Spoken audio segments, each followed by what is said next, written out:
Bueno, ante todo quiero aclarar que este es un video que ya había subido en el pasado, que no tengo ni idea qué pasó junto con otro video más.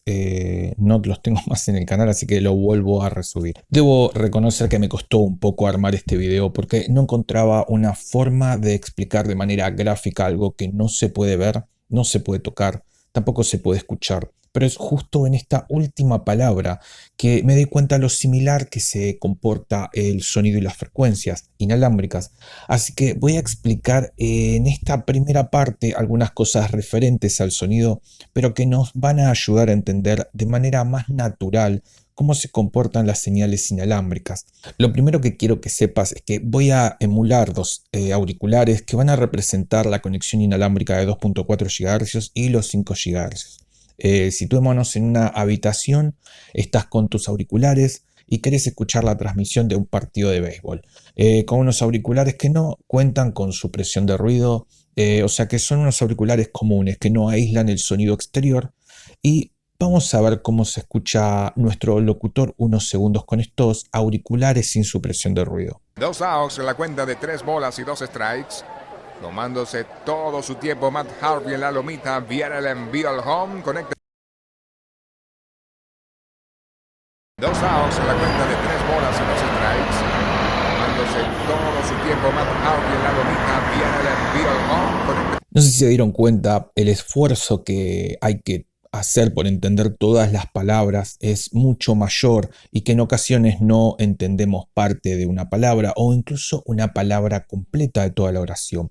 Esto, hablando de Wi-Fi, se puede traducir como pérdida de datos. De toda la información que teníamos que recibir, algunos paquetes no llegaron porque otra fuente de sonido estaba a un volumen o decibel muy similar y se nos hacía muy difícil de entenderlo. Cuando estamos en esta situación, lo que hacemos todos es subir el volumen de nuestra música y así todo cuesta escuchar el sonido de manera clara porque muchas frecuencias son tapadas por la fuente externa.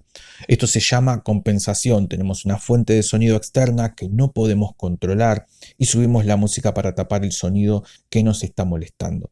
Ahora, cuando hablamos de volumen de la música, hablamos de decibeles, y a mayor decibeles, mayor volumen. Y cuando hablamos de Wi-Fi y de la fuerza con la que nos llega a nuestros dispositivos, también se representan decibeles porque ambas son frecuencias.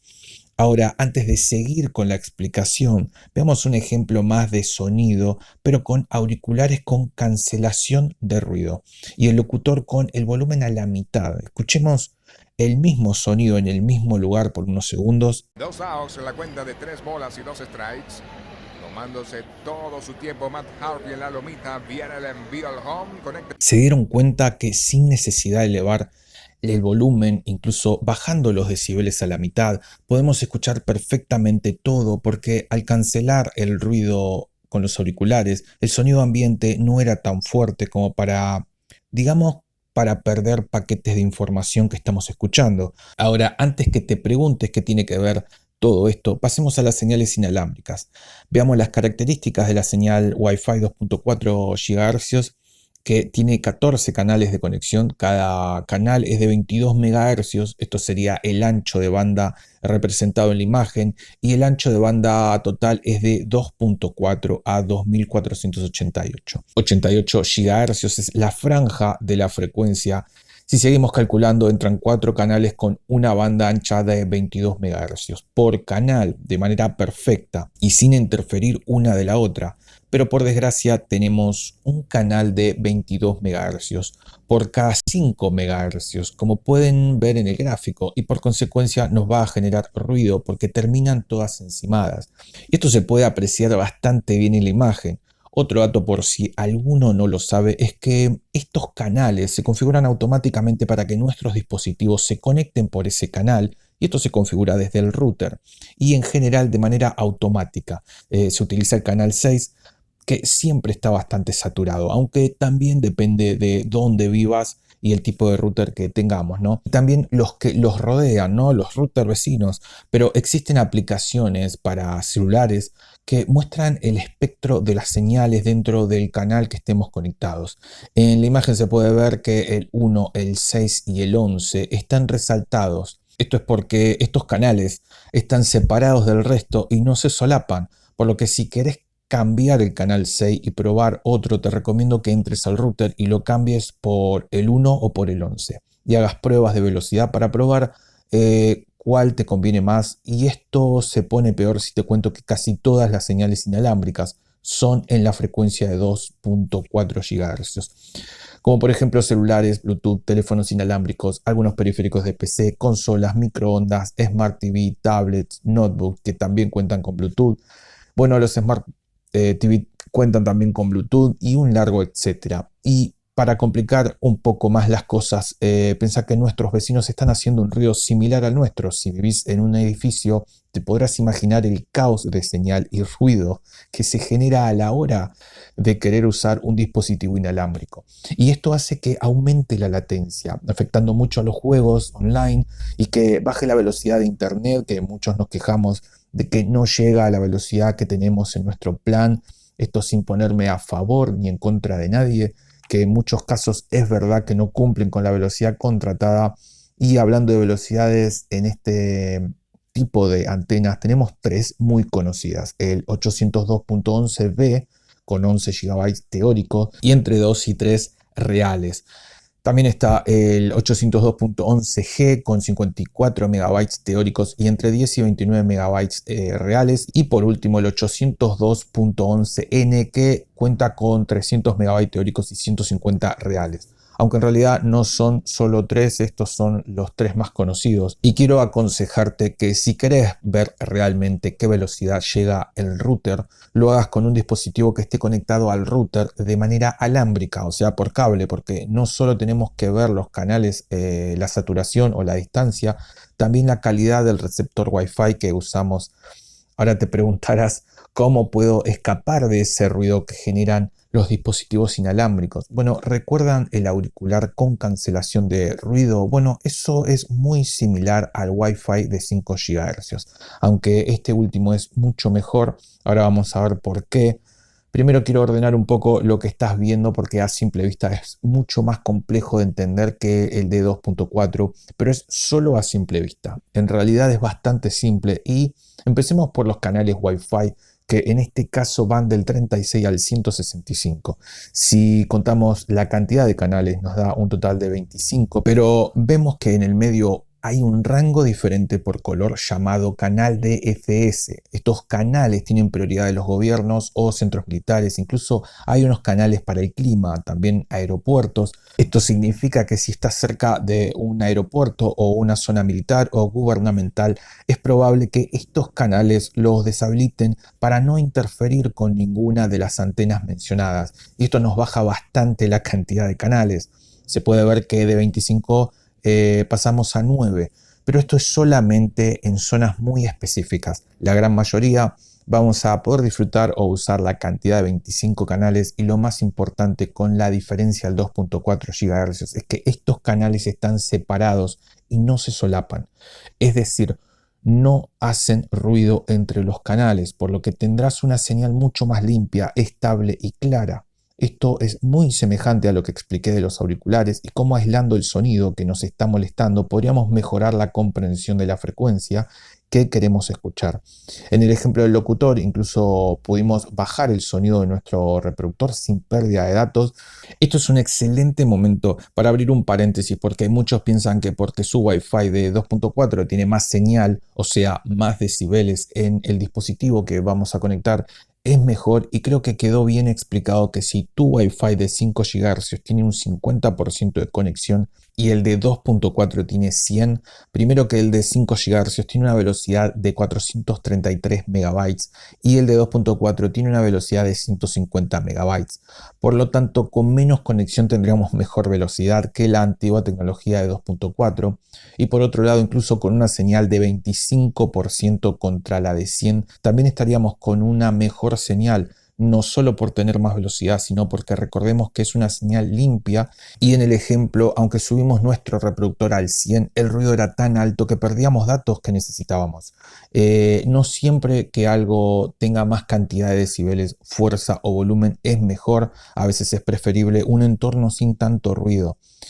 Cerremos el paréntesis y sigamos con el gráfico. Ahora, Pasemos a la parte de abajo que están pintadas en azules. Vemos que tenemos 20 MHz, 40 MHz, 80 MHz y por último 160 MHz.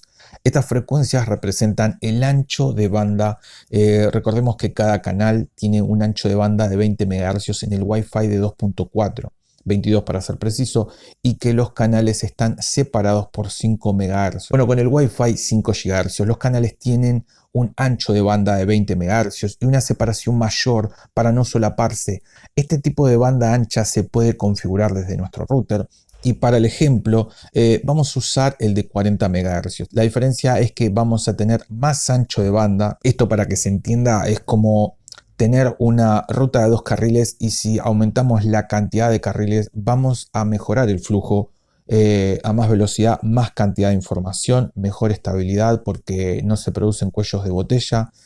A cambio vamos a perder canales porque estaríamos usando 2 canales en una sola conexión. Acá no te voy a mentir, es un poco prueba y error para ver cuál configuración nos conviene más, pero en líneas generales mejora muy poco, porque el de 5 GHz es muy eficiente. Ahora en el de 2.4 depende mucho del lugar, porque también podemos cambiar el ancho de banda, y aunque nos da solo 2 opciones de 20 MHz, que es el estándar, a 40 MHz, pero como estarás pensando en este momento, si aumentamos a 40 MHz, nuestra señal va a tener más ruido, porque estaríamos recibiendo la conexión de 2 canales diferentes. Es bueno porque mejoramos, como vimos anteriormente, pero también recibimos más ruidos en nuestra señal, cosa que no pasa con el Wi-Fi de 5 GHz, porque los canales no se solapan. Igualmente es prueba y error, repito por las dudas, que los canales y el ancho de banda se pueden configurar desde sus routers. Ahora, ¿es obsoleto el Wi-Fi 2.4? La respuesta obvia es simple no, porque aunque vimos que en casi todos los casos es mejor el 5 GHz, el 2.4 tenía un alcance superior, y en estos casos donde el 5 GHz no llega, evidentemente el 2.4 va a ser nuestro mejor amigo, porque de lo contrario nos quedaríamos sin señal directamente. Y es tan necesaria esta dupla por el momento que en la última actualización de Wi-Fi de 5 GHz, que se encuentra en la etiqueta como 802.11ax, que es la actualización del Wi-Fi 5 que se encuentra como 802.11ac. Sí, ya sé, te estás mareando de que es Wi-Fi 5 GHz y Wi-Fi 5, y ahora te lo explico. Antes los Wi-Fi se conocían por su frecuencia y se diferenciaban las actualizaciones con números y letras. En este caso 802.11 hace mucho que es el estándar y le agregan letras al final para diferenciar las distintas versiones. Para no marear más a las personas y hacerlo más comprensible, decidieron diferenciarlo por números para entender cuál es más actual, porque nosotros estamos acostumbrados a que más es mejor. Wi-Fi 5 y Wi-Fi 6, si te diera a elegir cuál es mejor, probablemente digas Wi-Fi 6 y estés en lo cierto. Pero si te digo que me digas cuál es mejor, si el 802.11ac o el 802.11ax, realmente es imposible deducirlo. Por lo tanto, se denomina Wi-Fi 3, Wi-Fi 4, Wi-Fi 5 y el actual Wi-Fi 6. Todas estas que nombré son compatibles con la banda de 2.4 GHz y las de 5 GHz. Y la diferencia con el actual Wi-Fi 6 con respecto a la anterior, aunque todos esperamos una mejora en la velocidad, la realidad es que es casi la misma que la anterior, pero su objetivo es otro. Cada vez tenemos más dispositivos conectados y en simultáneo, y lo que hace esta actualización es que por más que tengas muchos dispositivos, tu red no se ralentice tanto y no se sature debido a la cantidad de dispositivos conectados. Aparte de tener la capacidad de tener las redes 2.4 y 5 GHz, pero ahora podremos conectarnos a nuestra Wi-Fi y esta misma se encarga de conectar tu Wi-Fi a la frecuencia que más te favorezca. Existe también el Wi-Fi 6E, que es una mejora pero no tan significativa como para llamarlo Wi-Fi 7, pero básicamente el rango se hace más amplio y pasamos de 7125 GHz, y por último ya se está trabajando en el futuro Wi-Fi 7 pensado para que esté a venta en el 2024-2023. Ahora, como dato extra, si querés entender por qué las señales que tienen mayor frecuencia tienen menor distancia, te lo explico brevemente, pero apelando a tu imaginación. Piensen en un estanque de agua y tiremos una piedra grande en el medio del estanque y visualicemos las ondas creadas por esta piedra. Y si ya lo hiciste, ahora visualiza otro estanque, pero tira una piedra pequeña. Si tu imaginación es correcta, la piedra grande hizo unas ondas más grandes que la piedra pequeña, por lo tanto es muy fácil saber cuál piedra tiene la posibilidad de llegar más lejos con su onda. Si miramos el gráfico creado, notamos que una onda tarda más en hacer su recorrido porque es más acentuada, y la de la piedra pequeña son más pequeñas, de recorrido corto. Si te das cuenta, dentro de la onda de la piedra grande, que se podría denominar frecuencia, entran más cantidad de ondas de la piedra pequeña, y esa es la razón de que las frecuencias más rápidas tienen menor alcance. Obviamente en las antenas no es una piedra lo que hace la onda, sino una cuestión electromagnética, pero tiene el mismo principio. Espero que les haya quedado claro. Si te sirvió la explicación, dale a me gusta, y si te gustó el contenido, no te olvides de suscribirte. Ahora sí, nos vemos en el próximo video.